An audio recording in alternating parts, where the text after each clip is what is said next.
महाराष्ट्रात आता देशी गायींची ओळख राज्यमाता गोमाता अशी असेल। भारतीय संस्कृती जपणाऱ्या देवाभाऊंच्या महायुती सरकारने हा मोलाचा निर्णय घेतला आहे। या संबंधीचा शासकीय अध्यादेश नुकताच जारी करण्यात आला आहे।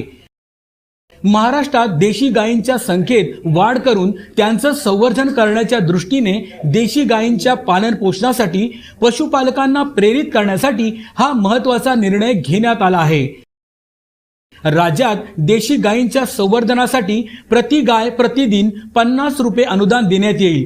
गोशाळांना अत्यल्प उत्पन्न असल्याने त्यांच्या मदतीसाठी हा निर्णय घेण्यात आला आहे। त्या देशी गायीचं संवर्धन झालं पाहिजे म्हणून हा दर्जा देण्यात आलेला आहे। आणि एवढंच नाही तर ज्या ठिकाणी पांजरपोळ आहे, ज्या ठिकाणी व्यवस्था आहे, अशा ठिकाणी